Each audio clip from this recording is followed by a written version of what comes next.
MeMonster. Chapter 136. 6:30 a.m. Bam bam bam. Together with the cheery trumpet alarm, I opened my eyes. I left the warm cover of my blanket and sat on the edge of the bed. Although I couldn't sleep really well, I still felt refreshed. Around me, several seniors had also woken up and were already putting on their military boots. They were my seniors. To be exact, they're A seniors who had joined J Company and Monster Special Combat Forces before me. New recruit, you up already? Yes. Hey, new recruit, where and how did you meet her? Did you know her before the destruction? Yes. You know she's really pretty. Kim Jung-Winem, if we think about your age, isn't that a complete crime? What did you say, you bastard? I just said that she is pretty. For reference, Kim Jung-Wai is in his late 20s. He's younger than me and of course Eric Kelly. So tell me, how did you meet her? I just met her somewhere. There's nothing going on between me and her. It's bothersome to answer their questions. In the end, they weren't someone whom I would have a deep relationship with anyway. We are just fellow soldiers under Kim Ha-soo, so it was better to reduce interpersonal connections as much as possible. Nothing, my ass. A senior next to Park Jung-Wai suddenly shouted. He was wearing a beret with a single diamond on it. When I looked at him to question what he's talking about, he said, "Yesterday I asked her, and she said that both of you are dating." Pardon. So she drew a line telling me not to flirt with her. Honestly, I was a little offended. But we are not dating. By the way, why is it a crime for me but not a crime for the new recruit? No matter how you see it, new recruit is at most 21 years old or 22 years old. His age difference with Lieutenant Eric Kelly is not that much, so it's okay. Cute, but well, is there really anything that could be considered as a crime in this destroyed world? I heard that across the sea, the leader of a large group of survivors has made a harem for himself. He didn't care whether it's a child, teenager, or an old woman. He's really crazy. But I am more envious of new recruit compared to that harem guy. If Lieutenant Eric Kelly had been born before the destruction, I bet she would become a superstar. I really couldn't keep up with the stupid story that these stupid seniors shared around me this early in the morning. Eric Kelly, just what kind of story did you tell them? Well, in this military base, women were quite rare after all, so it's only natural that their attention was focused on Eric Kelly as soon as she joined. Moreover, the only concern for these soldiers were only two. First was whether there's seafood bibimbap sauce on the menu this evening or not, and the second was a pretty woman. Therefore, it's only natural for Eric Kelly to lie that she had a lover. She must have felt fed up when the soldiers kept flirting with her only after one night passed. I put on my military uniform and got up. The color of J Company military uniform was black. Aside from that, I don't think there was any difference between this uniform and the uniform of Korean military on Earth. Are these guys really special forces? The special forces I knew consisted of terrifying guys who could execute thorough action and could freeze a living person with just their gaze. Well, their ability seems to be real. Every member of the special force had a power equivalent to at least B-rank superhuman on Earth. It could be considered as high because this world doesn't have many high-ranking awakeners in the first place. It could be said that with 30 members of the special force, Kim Ha-soo's plan of gathering outstanding individuals to make a group to fight against monsters was already successful. In the first place, monsters in this world don't have ether protecting their body, so they are vulnerable to firearms. Wouldn't awakeners be much more powerful if they fight with guns? After a while, the soldiers quickly left the barracks and gathered in the indoor training facility. Hundreds of soldiers had already gathered in the spacious space, and Kim Ha-soo was also standing there while receiving the morning roll call. After the morning roll call, everybody started running with Kim Ha-soo at the forefront. While running, don't forget to sing the military song Run Honey. Run Honey. The trick is to be cool, and sexy military songs start in 1, 2, 3, 4. Just like that, I ran together with them as I felt complicated in many ways. Even though I just met him yesterday, I could see that Kim Ha-soo was sincere to the people of this fortress. When he saw someone digging the ground, Kim Ha-soo wouldn't think twice to help them dig the ground, and when someone butchered meat, Kim Ha-soo would step forward to lend his hand to them. He's doing the same to the soldiers. He was sometimes charismatic and sometimes friendly towards the soldiers. No one ignored him, everyone respected him and sincerely followed him. I could tell just by looking at the soldiers, workers, and residents of the fortress who were laughing happily as they followed him. It could be said that his schedule was really hectic. He didn't even spend a minute to treat himself. Afternoon came. After finishing the training, 30 members of MeMonster Special Combat Force were called to a quiet place by Kim Ha-soo. Sir, I feel sleepy after having lunch. You are a noisy man. Sir, is there any seafood bibimbap sauce for dinner? This crazy guy, is it really that good? Sir, isn't it delicious? Your taste bud is really strange. With a light conversation and joke, Kim Ha-soo led the special forces to the ammunition storage. After storing all the inflammables we carried to one room, we entered the ammunition storage. We were greeted by the salute of numerous soldiers who were in charge of the ammunition storage. There was a lot of respect in their eyes. Hey, Woodpecker, sorry to disturb you when you are busy. Welcome, sir. Correction, now I am the ammunition storage chief. I see, by the way, even today, the ammunition store smells unsexy. Please say it smells like gunpowder. Whatever, Woodpecker, bring me the HR2 ammo storage box in a cool and sexy manner. Wait, sir, in order to take out one of those, we have to turn it all off. If I said bring me, then bring it to me. Ah, okay then. This army is really an army, without any military discipline. After a while, the chief of the ammunition storage brought out a storage box containing the so-called HR2. Kim Ha-soo opened it and showed us what's inside. I was left speechless as I saw it. That's an ether-coated bullet. No, is it another technology? A technology similar to ether-coated bullets but slightly different, which should never exist in this era, was in Kim Ha-soo's hands. It was very similar to what we had on Earth. It may be made possible because this world is a different world. However, my hunch was not wrong. Do you know what this is? Yes, isn't that a bullet that goes into the WH-102 that only you use? That's right, when we use that, a medium-sized monster could be easily killed. Can you give it to us? Judging by the reaction of other soldiers who recognized it, it seems that Kim Ha-soo used it often. However, for some reason, the bullet could not be used by everyone, and the reason was immediately revealed. That's impossible, because this bullet is created by future technology. Hearing that, the members of MeMonster Special Combat Force were all taken aback and shut their mouths. They realized that it wasn't time to joke around. With my awakening ability shop window being upgraded not long ago, it's now possible to purchase technologies from the future. No, maybe it was a technology that we could have developed if our world had not perished. I can only buy this technology from the future if I pay with expensive coins. He put the bullet down and walked deeper towards the ammunition storage. Chief, bring me the keys to the cellar. Understood. We followed Kim Ha-soo climbing through stairs in a labyrinth-like space that twisted around, and finally arrived at a place with only a dim flickering light. After Kim Ha-soo unlocked the lock as well as the state-of-the-art locking device through fingerprint recognition, we could see a glass protective tube occupying the empty space. Inside the tube, there was a missile about the size of 2 adults. Sir, what is that? Hearing the question from one of the soldiers, Kim Ha-soo replied with a stiff expression. It is commonly referred to as zone destruction missile. If we detonate it, it will evaporate anything in the radius of 1 kilometer. No shield or thick armor could ever stop it. Better yet, unlike ordinary gunpowder or atomic bombs, there are fewer aftermaths after using this missile. We could continue to plant seeds in the area of destruction. Pardon. My face became even stiffer. It was unbelievable. However, Kim Ha-soo had no reason to lie here. Last night, the Special Forces had almost completely formed. Both Lieutenant Eric Kelly and Lieutenant Yu Seodam, their abilities are very special. They are just as great as the rest of the members who have trained here. They will surely be a great help in the future. In other words, it is time to put our dream into action. Kim Ha-soo turned his head and looked at me. In his eyes, I could see a certain passion burning bright, but it was a passion that I couldn't handle. He looked around at all of us and said, "We are the post-apocalypse generation. Lost generation, baby boomers, Generation X, millennials, so on. There have been many words that describe the characteristics of generations living in modern society. And we are the last generation. Do you know what that means?"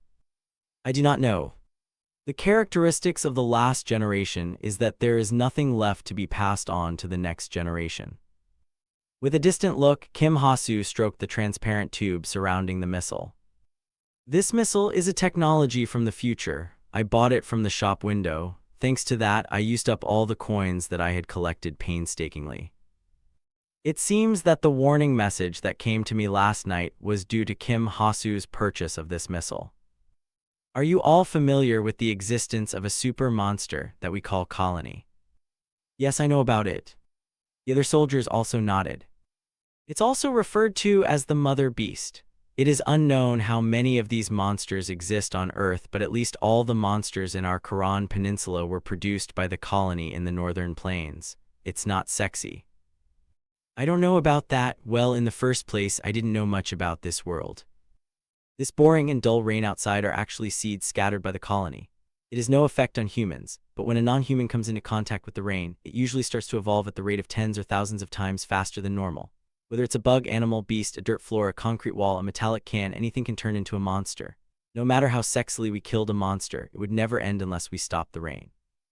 He said, So we will go to the northern plain, killing the colony in order to stop this rain and to reclaim our land, to lay a groundwork to pioneer our devastated land, create a farm to ensure prosperity, and finally, build a new country. That's why I decided to borrow the technology from the future. He said as he stroked the glass tube containing the missile. It's a missile that contains all my dreams. Don't you all think it looks really sexy? I sighed. It was truly ironic. Kim Ha-soo had used his abilities to help people in a destroyed world and to make the world even a little bit better. However, the more he uses his abilities, the faster the destruction of this world approaches. When I bought this missile from the store, I missed an important fact. Kim Ha-soo smiled bitterly.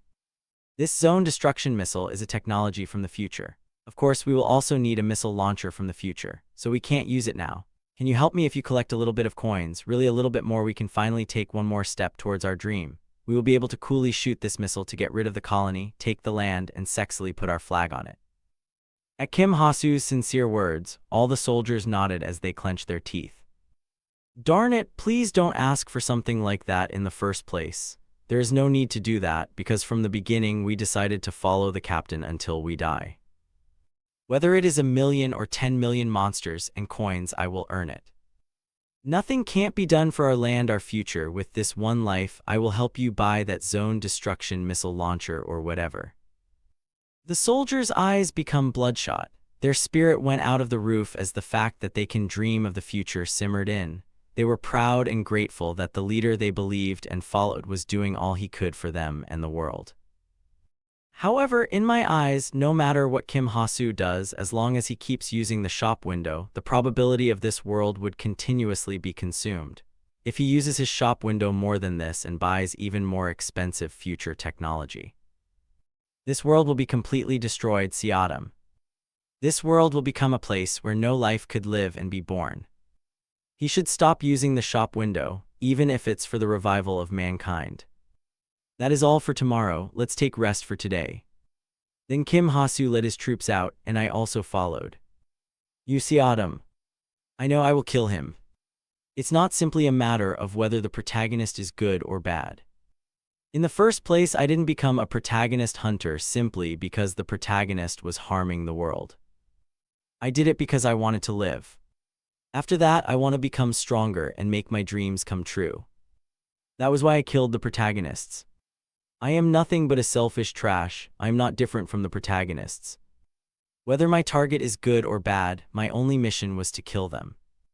But all of a sudden, I was hesitant to kill them just because I felt that my target was a good person.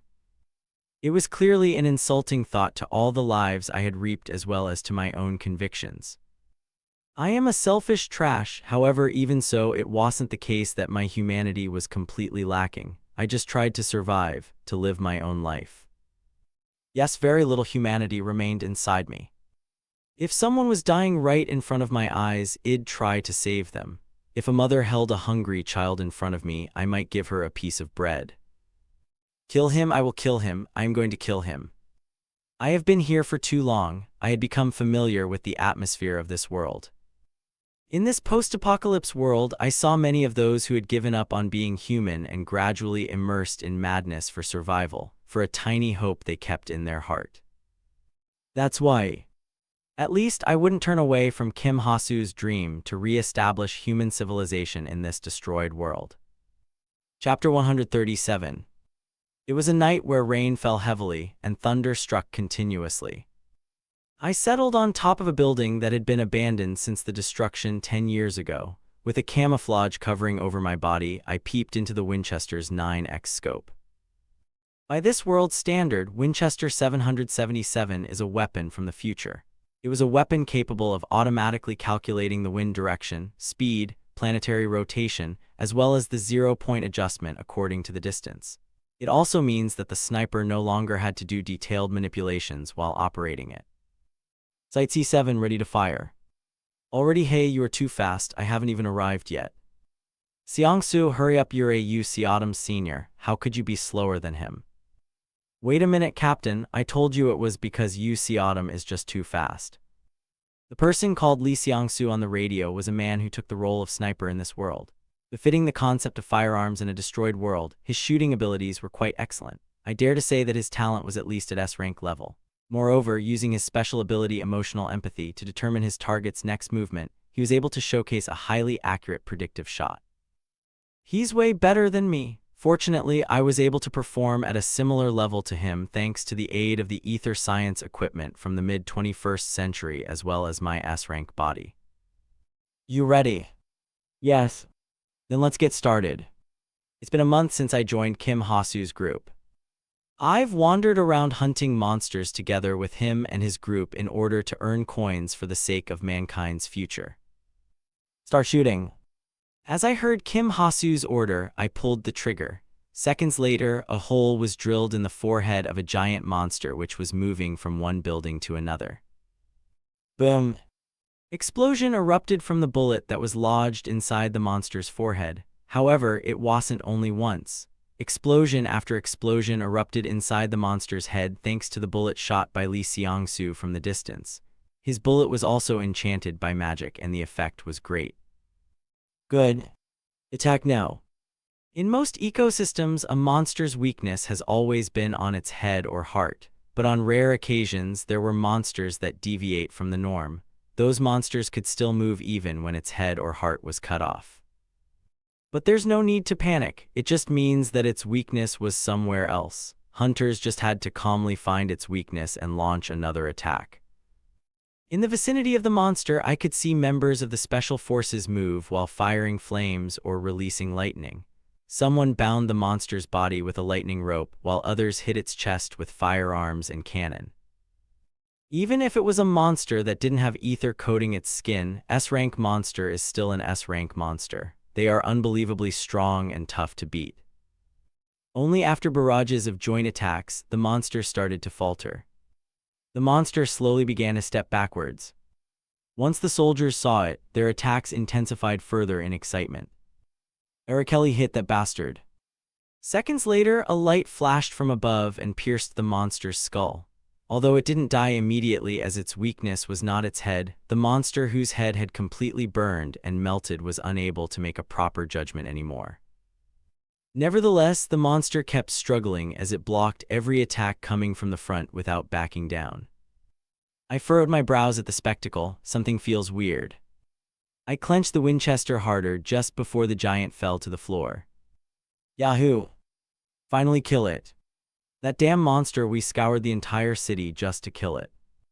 When the monster fell, the soldiers cheered. It was understandable. In the first place, it took us almost 3 days to prepare for the ambush and lure one of those S-rank monsters out. But I still felt that something was out of place. Please wait, I don't think it's over yet. What are you saying? This is its territory, so there are no other monsters here. You can rest assured now. No, that's not it. The action it took at the last minute, I think it was trying to protect something, and in most cases, there's only one reason that guarantees such action. There seems to be an offspring nearby.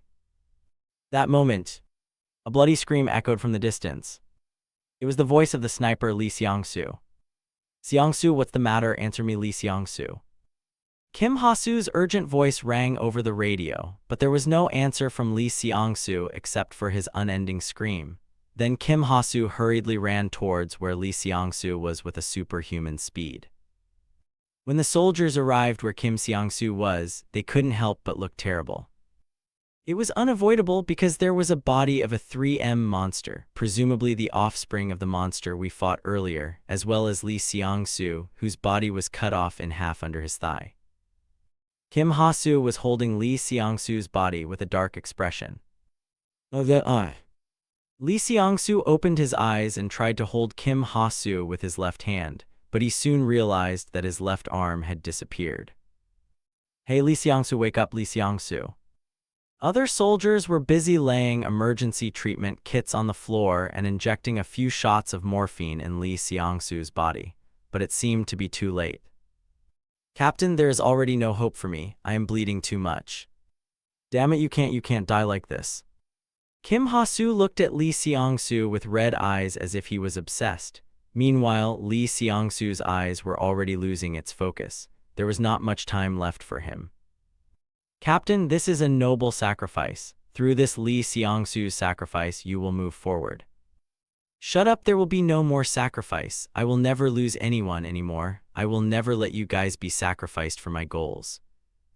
Suddenly, Kim Ha-soo waved his hands in the air. Then, something golden, brilliant, and translucent appeared. The soldiers gasped as they witnessed the scene. Captain, don't tell me you are thinking about buying a nano-recovery agent. Please know all the coins you've collected so far will be blown away if you do that. Then are you saying that Lee Seong-soo's life is less important than the coins? No, but weren't we supposed to collect coins to achieve our dream? Coins were made by our sacrifice. It's yours, but it's also ours. Then Kim Ha-soo's hand paused for a moment before saying in a low growl, Everyone, I apologize, but right now I'll make my judgment as a captain. These coins, which we all collected together, will be used to save Lee Seong-soo's life.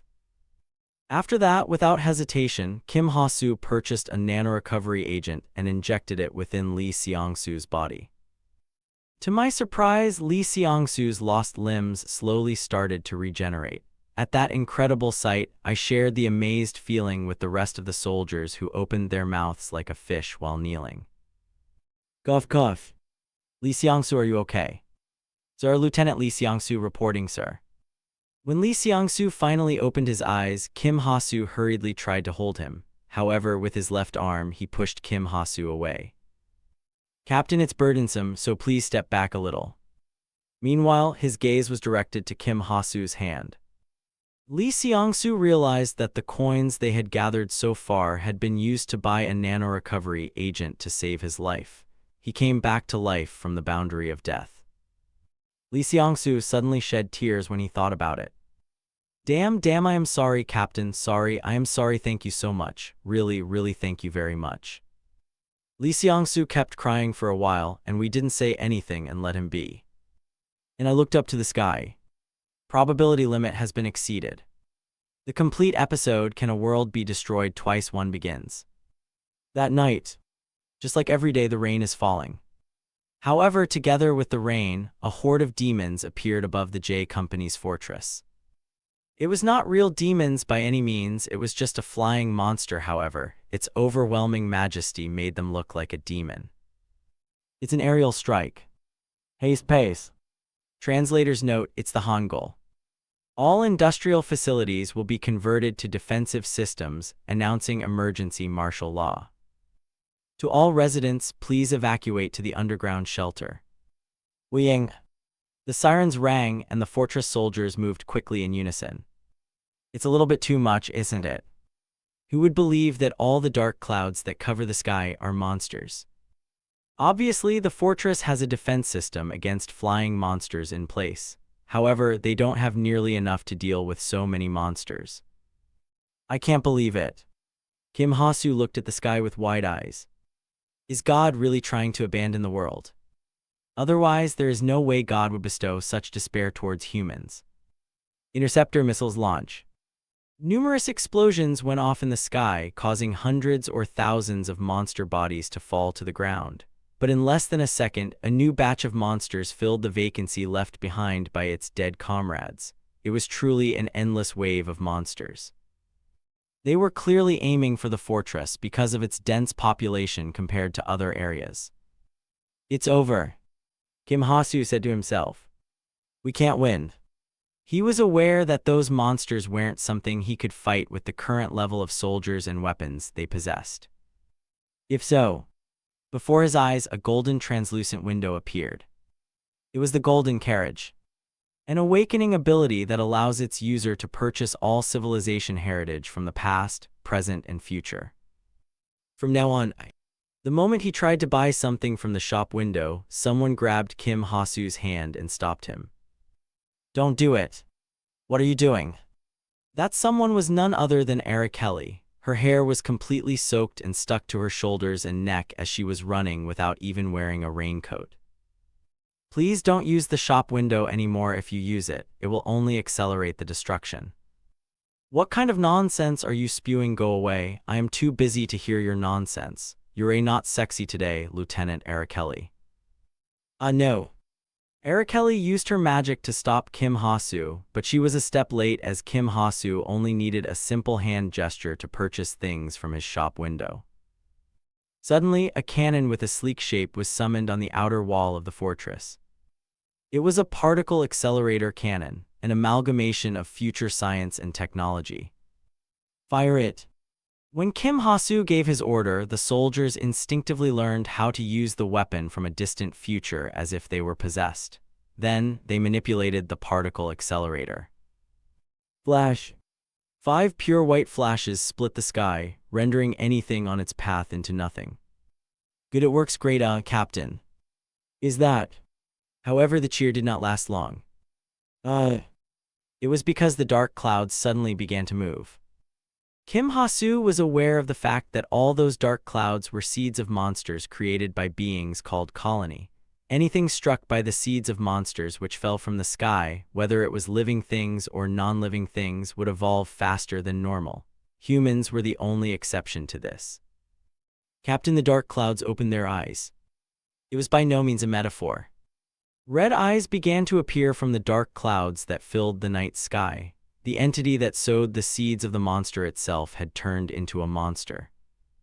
Kim Ha-soo looked at the sky with trembling eyes, then as he remembered something, he looked at the ground once again. His gaze was directed towards Kelly, who was sitting down on the floor as she looked at the dark clouds with bleak eyes. He grabbed Kelly's shoulder and asked, Did you know that the situation would turn out like this?" Kim Ha-soo gulped. For a long time he had felt something strange.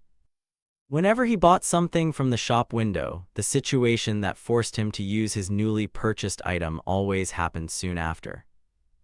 When he purchased a futuristic flamethrower, a monster that could only be defeated by fire appeared the very next day. And when he purchased a futuristic hydraulic cutter, a monster that must be knocked down by a hydraulic cutter appeared the very next day. It was as if the shop window and the appearance of a monster were connected. However, he wasn't aware that it was all the works of probability, a flow of the world that protagonists had to follow. Even when he didn't know, if the same thing keeps repeating until the end of the world, wouldn't he naturally notice something is strange? Please tell me, please, just what in the world is going on? Kim Ha-soo knew that it was stupid to cling onto Kelly, who had only been around him for a mere 1 month. But for some reason, he believed that she seemed to know something. Every time you use that shop window ability of yours, you are draining the very essence of this world. What? Kelly raised her head and directly confronted Kim Ha-soo's gaze with her clear blue eyes. I heard that on the day of destruction, all the military in this world also disappeared. The question is, where did they all disappear to? Why, on the day of destruction, did the army disappear, and at the same time the shop window manifested in you? Have you ever thought about the reasons why it was given to you in the first place? That's... Actually... Kelly stood up. I know we came here to kill you, because if you keep draining the source of this world, the end of this world will soon manifest itself, just like what is happening right now. What are you talking about? The world had already met its end. You are wrong. The world has not ended yet. Civilization has indeed perished. However, humanity has yet to go extinct. Humanity will eventually rise and someday regain its civilization. In other words, there is still a chance to revive a world that had been destroyed. Araceli stopped to take breath before continuing. The true meaning of end is, there is literally nothing left, monsters, humans, and the world itself. She said in a cold voice. Everything disappears. Kim Ha-soo fell to his knees. He stared at Araceli, who was blankly looking at the sky. Then what am I supposed to do if I don't use the shop window from now on? It's already too late. I am really sorry. Just by being alive, you continuously eat away at the essence of the world. Kim Ha-soo felt bitter. He couldn't believe it. In the first place, how could he believe that the world would only be able to live if he died? Until now, he had lived with only one conviction. It was to save the world. You will probably survive until the end. The world will reject your death until all your loved one dies and turn into dust. Surviving until the end was everyone's wish in a destroyed world. However, for Kim Ha-soo, who wanted to save everyone, it was nothing but a cruel curse. It doesn't matter whether your words were true or not. He still didn't fully believe her words. No one could simply accept it just because they had heard a word like that. However, it was indeed just as you said. The more I use the shop window, the more terribly the world changes. I've been through it all along, and it has become like this, so I am sure. He realized he could no longer use the shop window. The moment he brings something new, he's sure that another demon will appear. If so, in this moment when even the sky was hostile to humanity, the sexiest option Kim Ha-soo could choose to save his loved ones. It looks like there is only one way.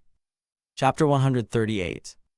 Experienced hunters observe their target for at least a week before hunting it, and a skilled killer observes their target for nearly a month before springing into action. And between these two categories, UC Autumn was the latter, a skilled hunter and a killer. After spending 1 month observing Kim Ha-soo, he had devised a plan to achieve a complete victory. There were many methods he could employ to hunt Kim Ha-soo. He could easily take advantage of Kim Ha-soo's righteous mind. He could hunt him by creating chaos in the fortress by destroying the facility, or he could deliberately fall into a monster's trap and let the group be annihilated while hunting on the outside. UC Autumn was sure that most of the methods had a success rate close to 100% unless the variable called shop window came into play. However, in the end, UC Autumn did not carry out his hunt. He was aware that the existence of Kim Ha-soo was harmful to this world. Just by being alive, monsters will keep being born in this world, and every time he uses the shop window, the world's destruction would accelerate. It was a sad tale, but UC Autumn couldn't be bothered by it. The most important fact for him was the conviction that Kim Ha-soo held. In the first place, UC Autumn was a hunter with many years of experience under his belt. Throughout the numerous battlefields, he saw countless deaths. He also had lost his loved ones because he couldn't protect them. Therefore, UC Autumn could sympathize with Kim Ha-soo's feelings of wanting to protect his loved ones even though he's weak. In the first place, there's only one reason why he wanted to become stronger.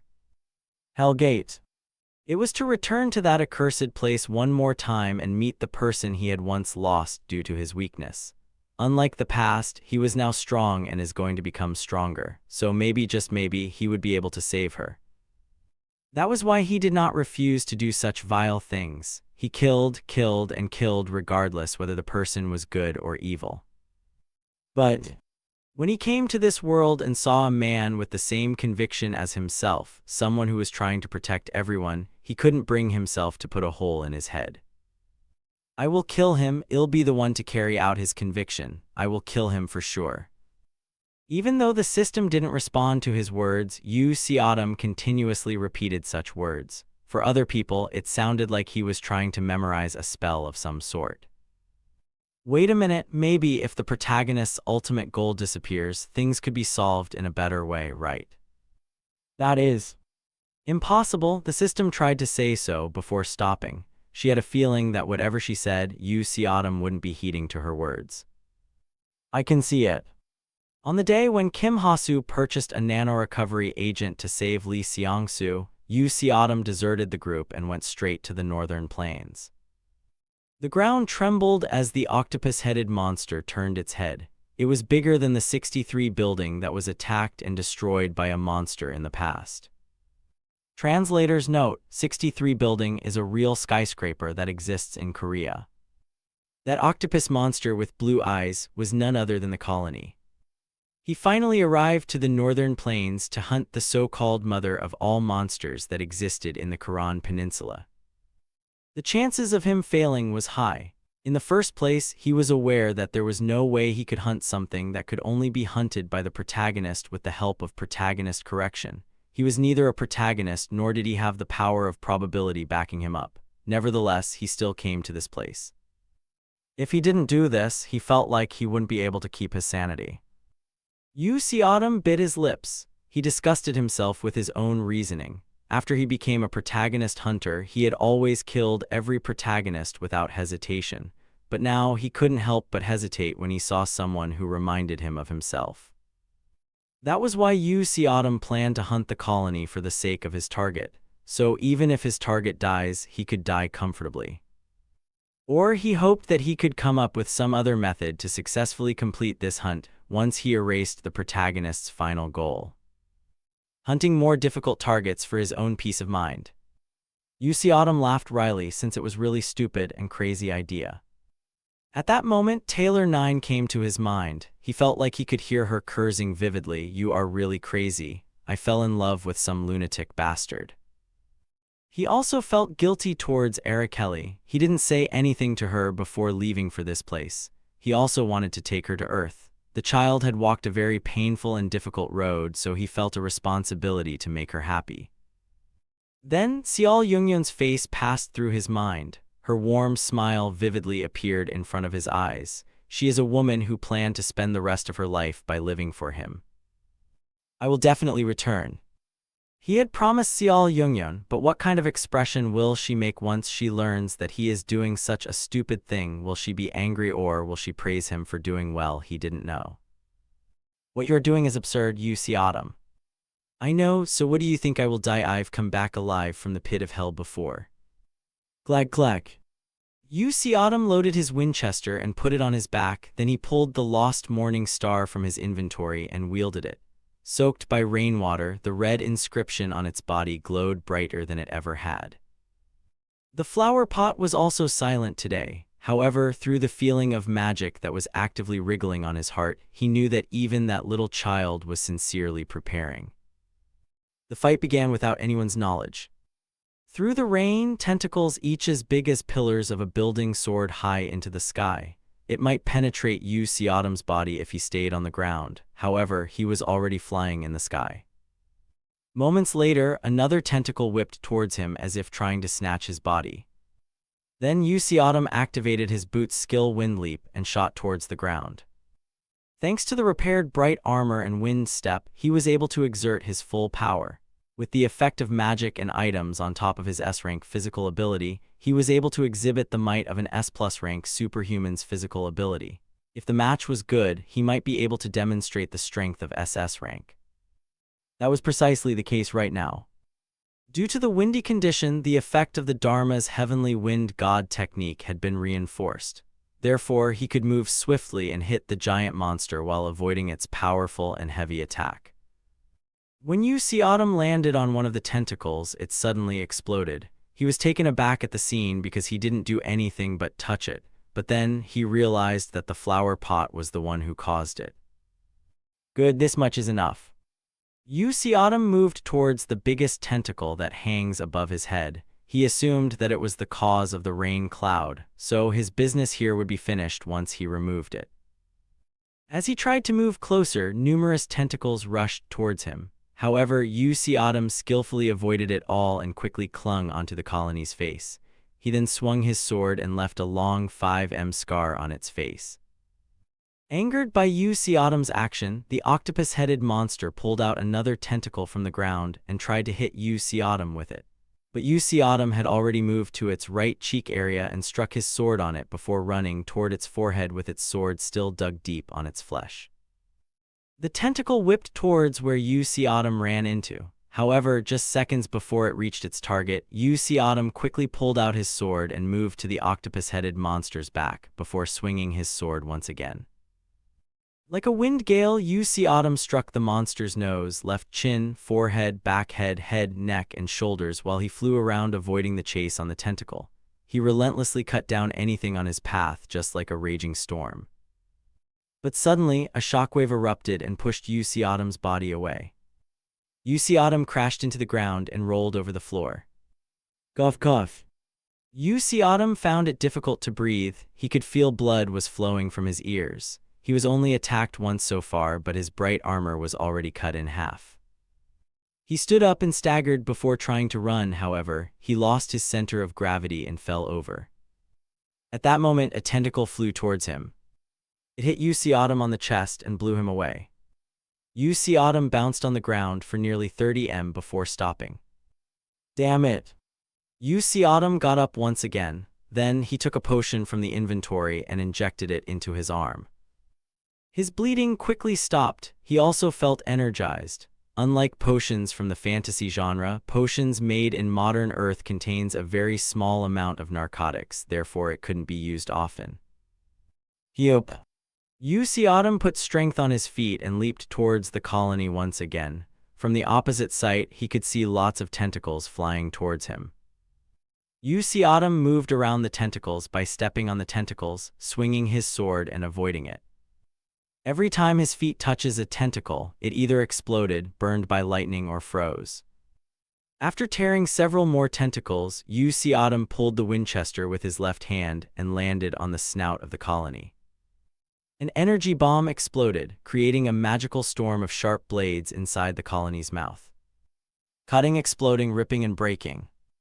UC Autumn used every method available to him to damage the colony. His sword contained numerous swordsmanship from other worlds. However, out of all these sword styles, something pink that resembled a lotus flower was shining brighter than anything else. A swordsmanship that resembled Seol Yungyeon, a breathing method obtained by Ha Sun Young, a heart-beating method created by Arakeli, a violent and aggressive hunting skill inspired by Taylor 9, and a strategic but unexpected magic utilized just like Yekaterina. Even though he was fighting alone, UC Autumn felt like several people were helping him. Sigh. As UC Autumn exhaled, he pulled Winchester's trigger before reloading it and put it on his back. Then he struck the colony's eyeball with his sword. Boom! The eyeballs burst. It seems that his sword contains mana in it, and Flower Pot was the one who controlled the mana. After that, his legs finally gave up. However, amidst the exhaustion, a smile bloomed on UC Autumn's face. It was because he could see the colony fall backwards as it lost its eyeballs. Even though he was laughing, UC Autumn knew his condition was a complete mess. His shoulder had been dislocated and blood was gushing from his head. Moreover, his vision keeps getting darker and darker. However, he didn't really mind, because he had successfully killed the colony. Now he could dream of a better ending for this protagonist hunt. Maybe, if he was really lucky, he could reap the protagonist's power itself from Kim Ha-soo without killing him, just like what he did to Yekaterina. However, the ground shook and something raised its head. Yes, so far, the enemy that UC Autumn had been dealing with was Colony. However, it was only a small part of a monster called Colony. Crazy, UC Autumn said in disbelief. The true body of Colony was enormous and overwhelming. Its previous size that he thought was around the size of 63 building was tiny compared to its true size. The whole sky was obscured by its body. For a moment, UC Autumn thought that the rain had stopped because of it. It rolled its blue eyes and looked at UC Autumn. At that moment, UC Autumn realized he could never face it alone, because it was, at minimum, an SSS rank monster. It was truly a monster worthy to be called as the final boss of this world's protagonist. Ah, damn it. UC Autumn clenched his teeth. It doesn't matter how big the opponent is or how powerful they are. He had long forgotten the fear of death. That didn't mean he was planning to die here. There were many people who were waiting for his return. His intuition had told him so. It's not my time to die just yet. And so he wielded his sword once again. His whole body was screaming in protest as he tried to get up. At that moment, from a distance, something flew towards him with a noise that seemed to tear the sky apart. UC Autumn knew what it was. He didn't know the exact model, but it's something he'd seen often in modern times. Jet fighters. The moment he thought about it, someone jumped off from one of the jets. It was an impossible action for many human beings, but in this world there's one person who is capable of doing so. It was the protagonist, Kim Ha-soo. Boom! Kim Ha-soo landed on his knees in front of UC Autumn and raised his head. Then he smiled at UC Autumn, revealing his pure white teeth. Lieutenant UC Autumn, thank you for your hard work. I was worried about how to pull its real body outside, but your hard work has made things easier. There will not be a single victim. Rain poured down. The colony was furious. It swept the sky with its tentacles, fending off dozens of fighter jets. So stop now, please go back and rest. From here on, I will be the one who solves it. What? The moment UC Autumn tried to express such doubts, someone grabbed him by the shoulder from the back. When he turned his head, he could see a transport aircraft and soldiers who walked towards him from it. Then the man who grabbed him by the shoulder, Lee Seong-soo, said to him with a stiff expression devoid of his usual pleasant smile. Let's go back, it's Captain's command. Wait, I can't. Lieutenant UC Autumn, I don't know who you truly are, but I know that you're stronger than I thought. I know you can beat us all and do whatever you want if you want to. He was bowing his head. His head was covered in a beret so his eyes couldn't be seen, but for some reason, rain flowed from his eyes. It was a hot rain that could not be stopped. Please, it's Captain's calm. No, it is his last request. Can you please heed it? UC Autumn clenched his teeth and nodded. Then he was promptly carried to the transport aircraft. The moment he boarded the aircraft, he was able to see something Kim Ha-soo was carrying on his back. That zone destruction missile. Only then did he realize something. However, it was too late. As he tried to move his body, someone suddenly grabbed his arms. It was Arakeli. Professor, please. Arakeli was looking at UC Autumn with pleading eyes. Then she hugged him tightly with both hands, worried he might run away again somewhere.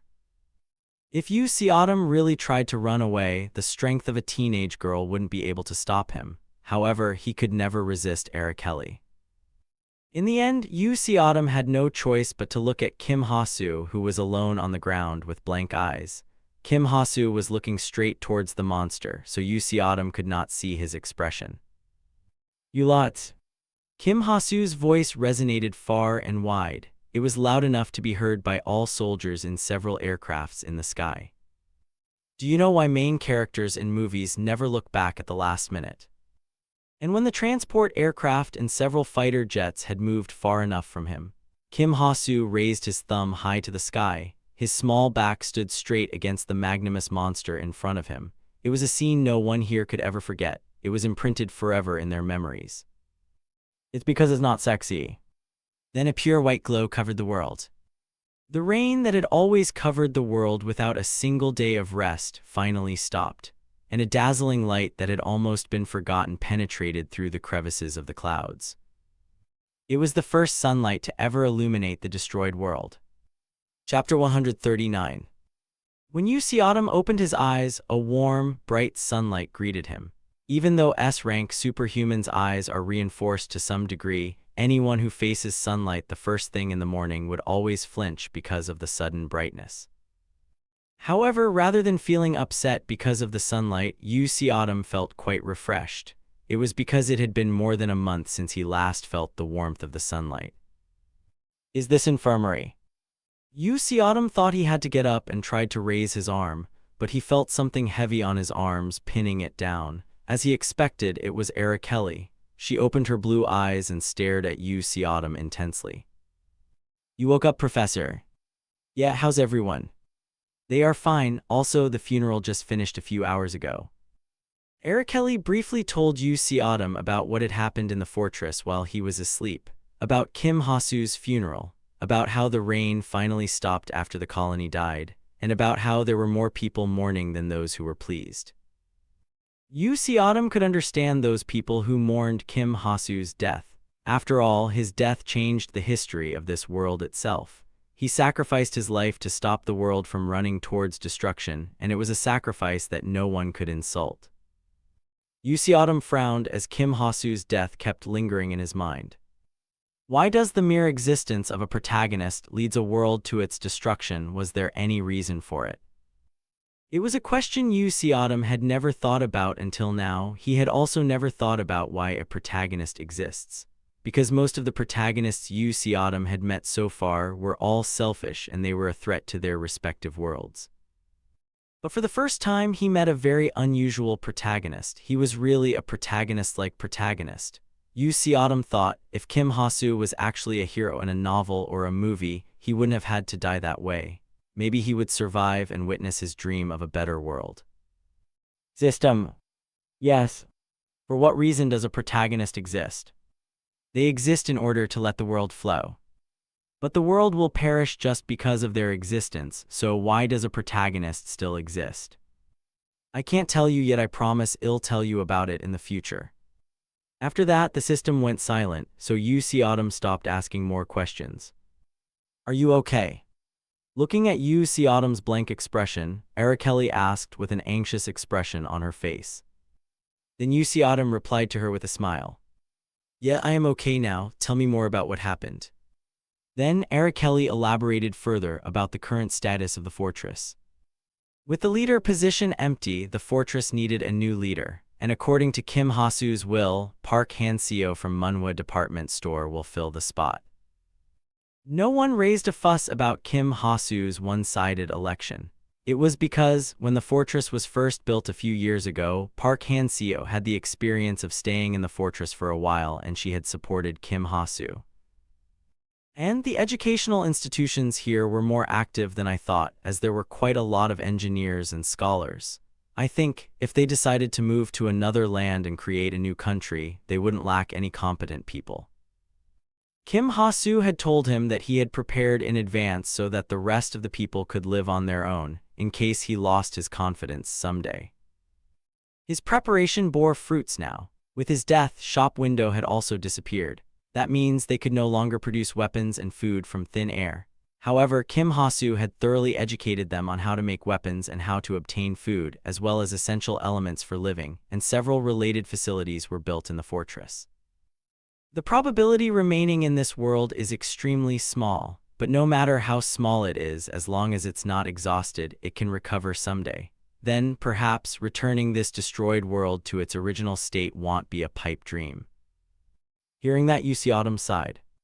In one way or another, he had hunted the protagonist, but he still questioned himself whether it was really okay to say that the hunt was successful when he, as a hunter, didn't really want to hunt his prey. He felt like there would be no such funny quest anymore in the future. The reward has been automatically paid. Do you want to confirm? He pondered for a while before deciding to check the rewards. Show me.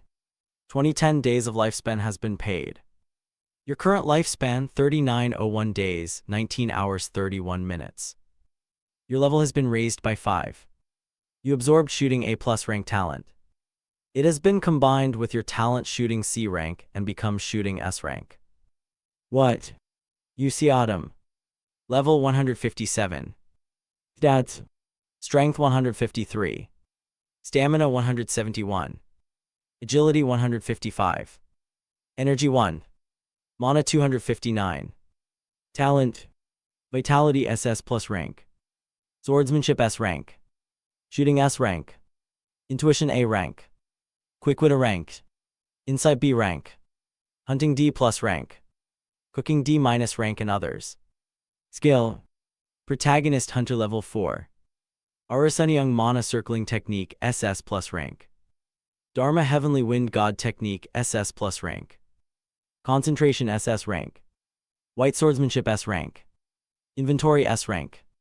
Sixth Sense B rank. Library of the White Witch C rank. Holy Conversion F rank. His shooting talent had risen sharply. There have been many cases where skills or talents have been combined so far, but it came as a fresh shock to him as he had never gained such a useful talent like this before. Shooting talent He believed that Kim Ha-soo also enjoyed handling firearms. He somehow felt strange knowing that he inherited his shooting talent. Should I be happy about it or not? In order to soothe his confused mind, U.C. Autumn unknowingly stroked Arakelly's hair. Somehow, it had already become a habit of his. As he felt her body temperature, his mind became calmer. Arakelly leisurely enjoyed the touch on her hair, and then she said, "Professor, because it's morning, can't you kiss my forehead once? How come your demands have become bolder and bolder? Just this once, please, Professor." No.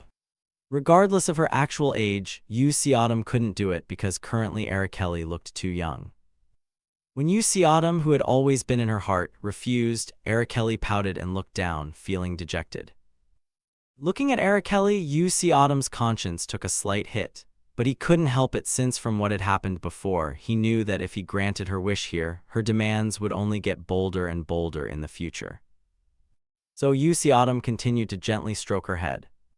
Then Arakelly, with a smile, as if she felt slightly better, buried her head in U.C. Autumn's chest. Badump badump. Arakelly's heart thumped wildly. She enjoyed this moment as she lightly bit on her own lips. If only I could stay like this. Then, when a foreign scent leaked out from the arms of U.C. Autumn, Arakelly creased her forehead as she smelled it. It was a smell that some might say was fragrant, but was absolutely unpleasant for her. Scent of other women. Because she's a ninth circle wizard, Arakelly was very sensitive to the energy of other people, and she was particularly sensitive to U.C. Autumn's energy. She didn't know how about U.C. Autumn's life on Earth, however, she could guess his relationship with other female to some extent. At least 2 knows it 3. The fact that the scent was deeply engraved in his body means that they maintained a relationship where their body mixed together quite often. The fact that there were 3 such women made Arakelly's heart anxious. She didn't want to be separated from her professor. She was anxious about the possibilities of her professor's mind turning to other women. She felt that it would be great if she could go to Earth. Then, a sudden knock on the door awakened Arakelly from her inner turmoil. She said as she slightly raised her head to look towards the door. "Who is it?"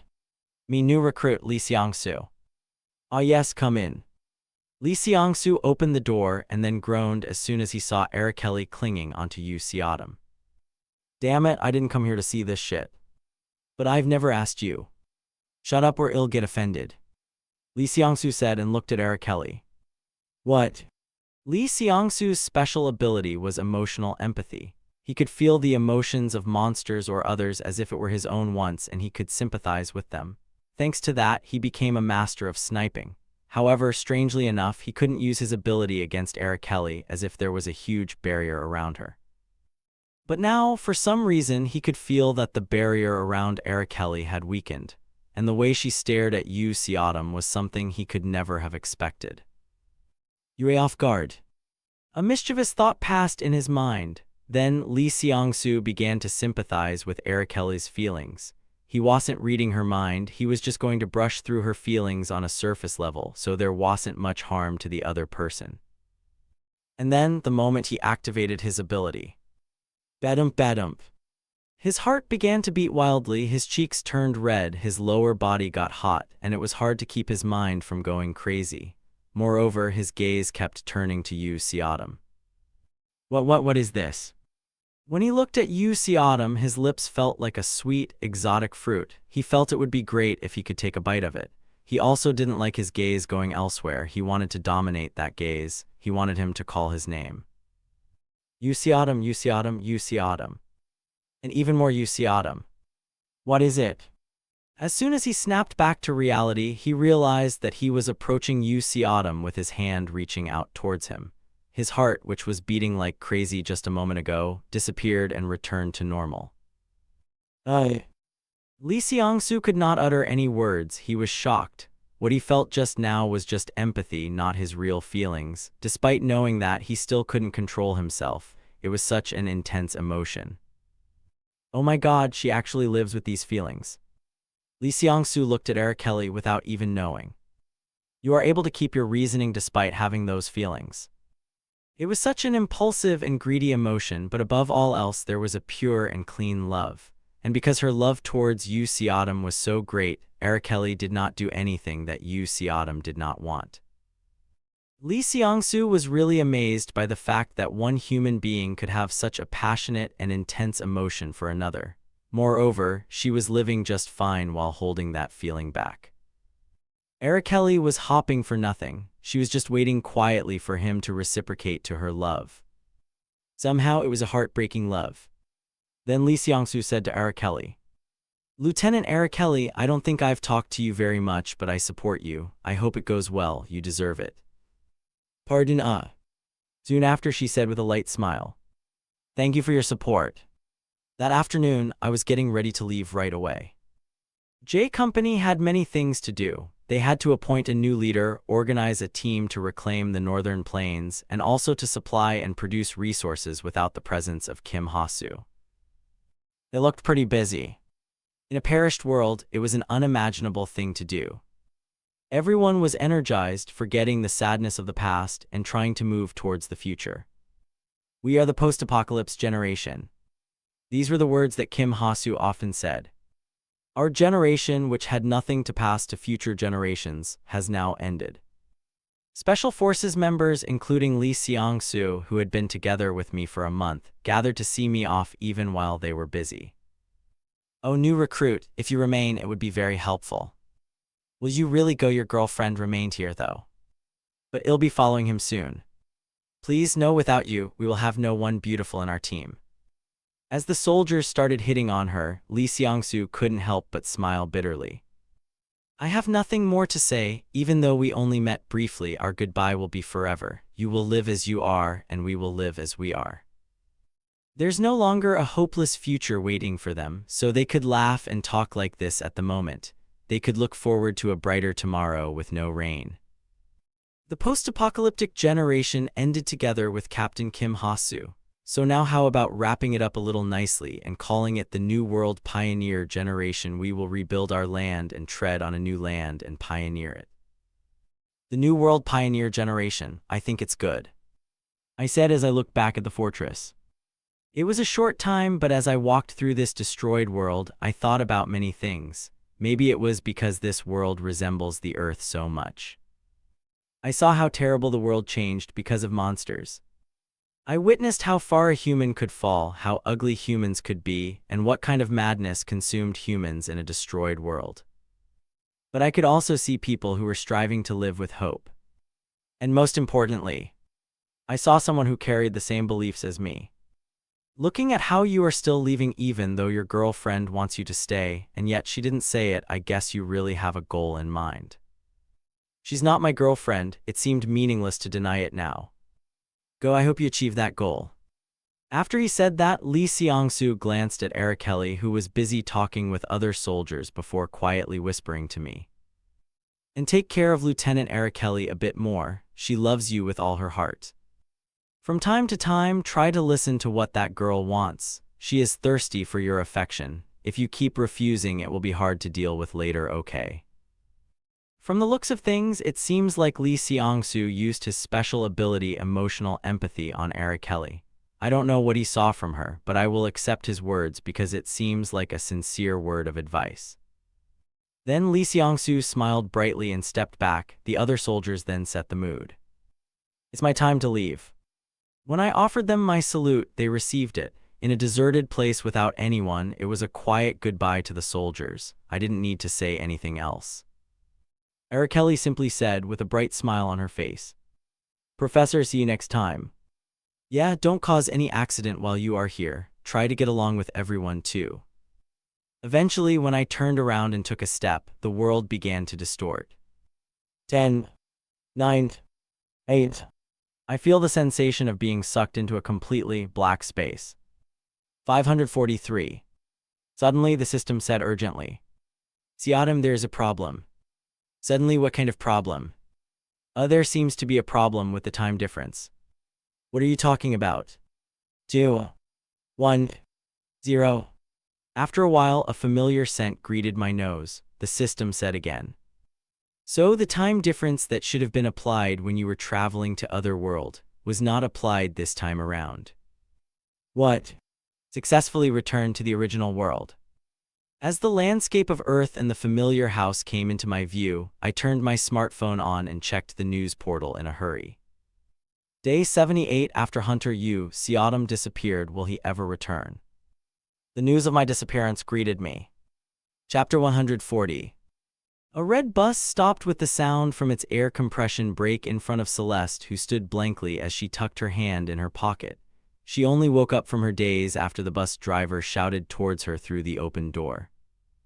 "Miss Foreign Student, are you not going to get in?" Celeste blinked several times before getting on the bus with a transportation card in her hand. As she sat down on an empty seat, she plugged a wireless earphone to her ears and looked out of the window. She could see the traces of winter outside. Snow had piled up along the street and frozen the ground. "Hey, look over there, it's Celeste. Hyuk, really, should I get an autograph? What if she doesn't like it? I think she wants some silence." Even though Celeste's earphones had a noise-canceling function, she could still hear the whispers around her thanks to her superhuman body. It could be said that it was one of many downsides of having awakened with a body-strengthening ability. Celeste had also become a celebrity. It was due to the incident 2 months ago. Videos of her fighting against Bang Ho-win spread across YouTube and surprised all the body-strengthening superhumans. B-rank superhuman, Celeste vs SSS rank Bang Ho-win from Muram. The video showed how Celeste blocked Bang Ho-win's attack 3 times as the entrance of the Great Rift became smaller before being blown away by Bang Ho-win's 4th attack. As Celeste remembered that fight, she could only be thankful that she only suffered a few broken bones. She was also aware that she could only do so because Bang Ho-win was exhausted. However, the public didn't care about it at all. The only thing they cared about was the fact that a B-rank superhuman fought against an SSS rank without being intimidated, even more so when she was outstanding enough to withstand 3 attacks from the said SSS rank. The public also praised her action that prevented a terrifying existence such as Bang Ho-win from coming back to the society. As a result, Celeste's fame skyrocketed. Then everyone became aware that Celeste's body-strengthening ability was special. It was different from what others had. They also become aware that she also possessed an excellent swordsmanship that could deal with an S rank even with a stat of a B rank. In this world, there were many superhumans who lived in hiding. In particular, most of them were those who possessed body-strengthening ability. They chose to live as normal people because they were aware that with talent alone, they could only become around E-D rank. What if Celeste taught them her technique? Not only that, what if she taught her skills to an S-rank body-strengthening superhuman who is already strong to begin with? There will be another explosive sensation, different from martial arts and magic. Then, a month ago, when she finally reached a rank, she received countless love calls from national corporations, guilds, and governments. But Celeste rejected all of the offers. "Until I die, I will remain in another league." She declared it to the public. Many people were confused and questioned her stance. However, for Celeste, it was a natural course of action. Another league had helped her take revenge against Bang Ho-win, who had cut her father's right arm. They trained her hard until she achieved her dream of cutting Bang Ho-win's right arm and threw it to another world. Day 78 after Hunter U. Seatom disappeared. Will he ever return? Will he ever come back from beyond the rift? It is impossible to return from crack. Opinions of the Anomaly Association divided. Celeste frowned at the article on her smartphone. U. Seatom, who declared that he would come back soon, had not come back for more than 2 months. Those who knew U. Seatom were also increasingly concerned as he had yet to return. It was unusual for him to disappear for so long since he would usually return after 1 or 2 weeks. "Where are you?" Celeste mumbled to herself as she stared blankly out of the window.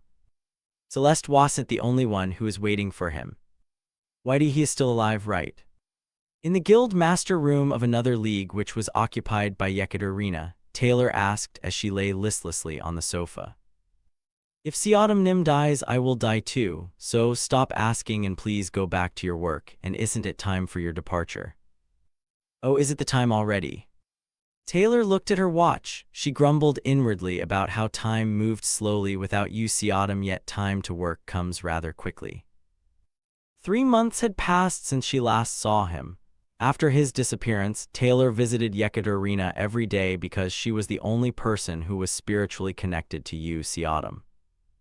Not only Celeste, Taylor, and Yekaterina. Anything happened today? Did you call me to check whether I am alive or dead? Wei, I'm just glad that you look healthy. Can't you see these dark circles? I think I'm going to die soon because I am so tired. I will make some supplements and send it to you. I will be happy if you do that. Xiao Yungyun was also waiting for him, and since she also knew about Yekaterina's soul, she kept calling her every day. Very few people knew about that, but the problem is that those who knew always bothered Yekaterina day and night. However, because Yekaterina understood their feelings, she couldn't blame them. Oh, by the way, Lord, didn't you say that you're attending the hunters' meeting today? Yes, that's right. Xiao Yungyun was the Lord of Murim, so she was very sensitive about Murim's public image. Therefore, as the Lord, she tried to participate in official meetings as often as possible. The hunters' meeting was also an important event for Yu Xiaodam, so she couldn't miss it. We also sent Taylor a 9 from our side. That's so. Xiao Yungyun and Taylor 9, they know each other very well. From what Yekaterina knew, Xiao Yungyun was wary of Taylor because of how close she is with Yu Xiaodam. So when she remembered about it, she hurriedly opened her mouth before things got awkward between them. I suddenly got an urgent call. I think I have to go to work. I'm sorry for taking your time when you are busy. Let's end the call now. Okay, please take care. Make sure you get ready too, Taylor on Nai. Phew, fuck, let me look Yu Xiaodam's picture one more time. When a hunter from a certain guild attends the hunters' meeting, it means they hold a considerable influence with them. Since Taylor knew the significance of this event, she had decided to attend the hunters' meeting, which she had never attended before, for another league. Of course, Yu Xiaodam was also invited to the meeting, since he always had the opportunity to attend as the representative of F-rank hunters. However, he was always absent because he knew well what would happen if he went there with an F-rank status, and this year he couldn't attend because he was not on Earth. Hugh, this bastard, when he comes back I oughta. Then Whitey, this unnai will go okay, so watch the house well. Okay, please take care of yourself. So when Taylor headed to Indonesia, where the hunters' meeting will be held, Yekaterina switched on her laptop and the tablet next to her computer and started working. She recently hired quite a few full-time employees who were good at their work, but she didn't think about reducing her own work at all. In the building next to the guild hideout's main building, scholars from all over the world were escorted by the spirits. They would discuss about magic while in the building on the other side. C-rank swordsmen or higher were receiving swordsmanship training from Ha Sun Young, and finally, the engineers and craftsmen were busy developing a new dispenser that combines mana essence and energy ether at the workshop. It was Yekaterina who was in charge of them, so she couldn't sleep even when she was tired, and that was not an issue because she had her energy charger, Yu Xiaodam. Xiaodam Nim, when will you return? For her, it was fun to work every single day, even when blood dripped from her nose or when she felt like she was going to die because she was too tired. It was thrilling to see the growth of another league which she had built. However, in the end, she was someone that could not live without Yu Xiaodam. With an ordinary life, 6 months was the maximum amount of time she could live without Yu Xiaodam. However, she was too overwhelmed these few months, and even though he had been away for less than 3 months, she was already exhausted and on the brink of collapsing. Her head was spinning with dizziness, and even in the midst of it, she was still wrestling with her work. My head. Yekaterina tried to endure the headache with her finger still pouncing on the keyboard. Then suddenly a familiar sensation ran through her body. It was the soul connection phenomenon, a phenomenon that she felt whenever Yu Xiaodam returned to Earth. Xiaodam Nim. He's back, Yekaterina was sure of it. Hunters' meeting was an event where various hunters from F rank to SS rank gathered to discuss about the current hunter industry. It was held often, at the fastest 1 year or at the latest 4 year. The venue and the topic of the discussion were also different every year. The last meeting in China and Korea passed silently without any significant content, while in another meeting, the occasional hot topic about whether a specific guild could monopolize the gate and dungeon in a specific area was discussed. Someone said that the guild should be able to monopolize by paying a certain fee to the government where the dungeon and the gate existed, and some said that if the local monopoly culture intensifies, the gap between the rich and the poor would eventually widen, which will spoil the image of the hunter industry. The one who presented the former argument was a hunter who worked in the guild industry, while the presenter of the argument was a hunter who worked as an individual. Fortunately, thanks to the latter being a SS rank solo hunter with the nickname Ching, the guild monopoly idea was dismissed with excellent votes. The hunters' meeting was being transmitted all over the world through live broadcasting. Thanks to this, there were some hunters who came to the meeting and got criticized for making mistakes and ultimately retired. It's dirty and annoying, really. Taylor chewed gum and sat in her seat with her legs crossed. In the room, the higher one's seat is, the higher their rank is. It was a show that thoroughly imitated the class system, and since the class system was correct, no one objected to it. The number of people who could participate was also limited. There were as many as 5 seats for the SS rank, 7 seats for the S rank, 10 seats for the A rank, and a total of 20 seats were allocated for the B, C, D, E, and F ranks. However, there was a seat that really stood out from all of them. It was the F rank seat. F rank only had 3 seats. The reason behind it was simply because there were very few F rank hunters in the world who had achieved the minimum condition for attending the hunters' meeting, which is, they must be a hunter with minimum experience of 10 years.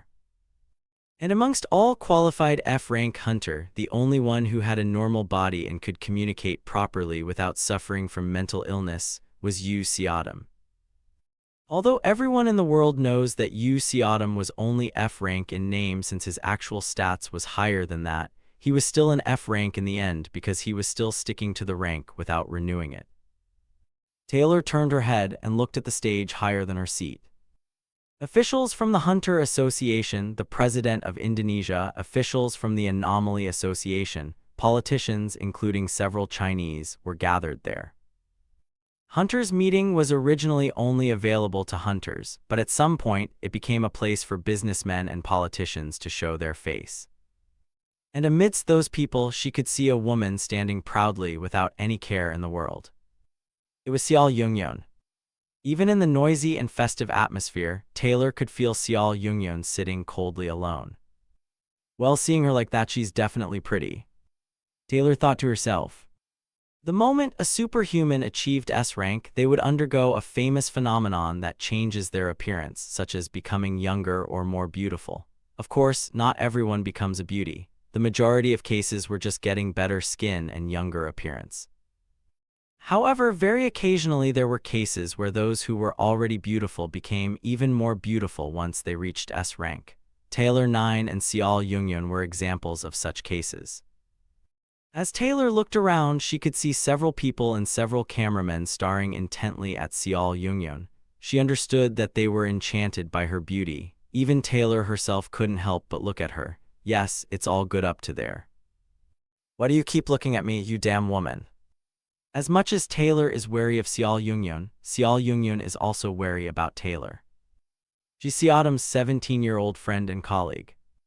Xiao Yungyun thought to herself as she looked at Taylor 9. While Xiao Yungyun and Taylor glanced at each other in silence, the chairman of the meeting finally appeared. Hi. It was a face that Taylor knew so well. However, from what Taylor knew, he was not a hunter but an anomaly expert. I am Tio, who will be the moderator today. Nice to meet you. He stood in the middle of the stage, bowing his head to both sides and greeted them. It was an act for the viewers, not the hunters. The moment Taylor yawned because she was bored and sleepy, her eyes widened at the words of the moderator. Today's topic is about Hell Gate. Recently, it was revealed that the Hell Gate is slightly expanding and there's some opinion about closing it, so I would like to take this occasion to discuss it. Taylor was speechless since Hell Gate, a sensitive subject, was once again trying to rise to the surface. Why? 7 years ago, after that day, they decided to not touch Hell Gate ever again. Therefore, we invited Yu Haram, a specialist about Hell Gate, the Lost Day Guild Master and an SS rank hunter. Then when Yu Haram appeared as the so-called specialist, Taylor's face crumpled. It's not funny. Taylor understood that there's no one who had been to Hell Gate in this meeting, so Yu Haram was certainly the best expert. He had sent his guild members to the inside of Hell Gate, and some of them even returned alive and were able to uncover and investigate the inside more than anyone else. After that day 7 years ago, Yu Haram always attended as a specialist whenever there was an issue related to Hell Gate. However, for Taylor, it was nothing but nonsense. Without knowing about what Taylor was thinking, Yu Haram greeted the hunters with a very confident face before facing toward the camera. "Nice to meet you, I am Yu Haram." The discussion started. "A specialist who you?" When Taylor questioned about his title as the specialist, the room instantly fell silent. It happened only about 3 seconds after the discussion began. Thank you for listening.